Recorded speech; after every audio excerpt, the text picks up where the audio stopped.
আজকে সাহস দেখায় কি ভাস্কর্য বলে ভেঙে ছিঁড়ে ছুঁড়ে ফেলে দিবে।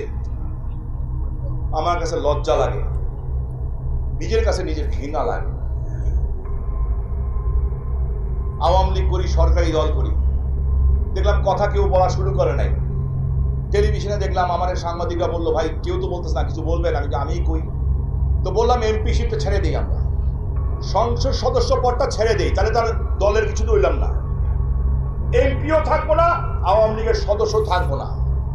আর বঙ্গবন্ধুর ভাস্কর্যে হাত দে, সাধারণ মানুষ হিসাবে একটু লড়াই করি, দেখি কতটুকু মায়ের বুকের গ্রুপ খাইছো তোমরা।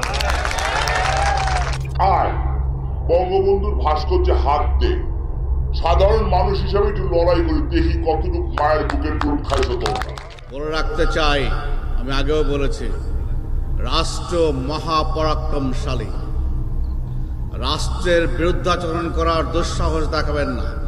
কিন্তু অনেকে দেখি রাজনৈতিক স্পেসে জায়গা নিতে চান, দেশটাকে উদ্দেশ্য প্রণোদিতভাবে মৌলবাদী চরিত্র দিতে চান। কেন? আপনারা এই যে এক শ্রেণীর যারা এই কাজটি করছেন, কোন উদ্দেশ্যে করছেন? আমার দেশ তো মৌলবাদী দেশ না। তোরা দিনের আলোতে আয়, তোদের মোকাবেলা করার জন্য ছাত্রলীগই যথেষ্ট। তোদেরকে প্রশাসনের কোনো লোক কিছু বলবে না, আমরা মাঠে নামবো। এই হিসাব দল, হিসাব বাচ্চারা, হিসাব তোরা সামনে এসে কথা বল। কাপুরের সব দল, কুলাঙ্গারের দল, তোরা জাতির পিতার ভাস্কর্য ভাঙস রাতের 2টা বাজে। দিনের বেলায় দেখি তোদের কত ইমানি শক্তি। দিনের বেলায় বাংলাদেশ ছাত্রলীগ কিন্তু তোদেরকে এবার দেখিস, তোদের আর এক চুলো ছাড় দেওয়া হবে না। তোদের যেখানেই পাওয়া যাবে সেখানেই তোদের লাঠি গোটা গণধোলাই দেওয়া হবে।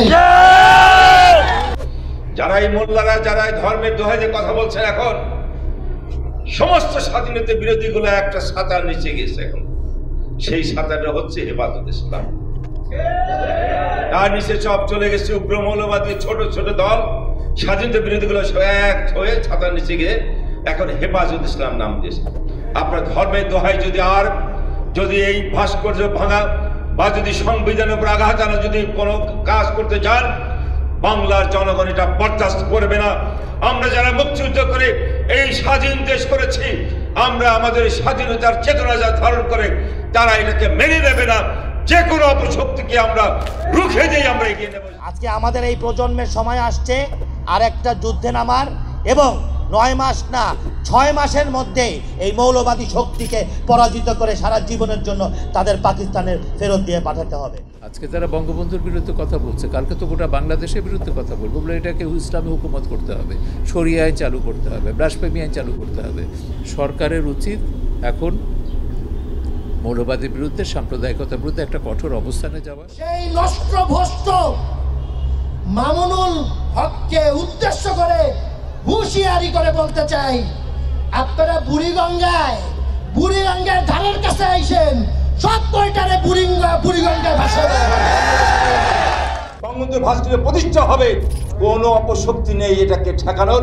আর এটা নিয়ে যারা বেশি হুমকি ধামকি দেবে, তার বিরুদ্ধে রাষ্ট্র আইনি ব্যবস্থা নেবে। কথায় কথায় তারা ইসলামের কথা কয়, মুসলমানের একটা আকাম করবে, তারপরে হাদিস আর কোরআন নিয়ে আসবে। হাদিস আর কোরআন কি তুমি একা পড়ছো?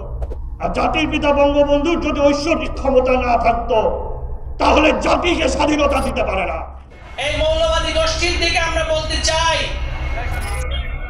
আপনারা সাবধান হয়ে যান। বাড়াবাড়ি বেশি করে ফেলেছেন, আপনাদের বাড়াবাড়ি বেশি আমরা শুনছি। সরকারের ঊর্ধ্বে কেউ নয়।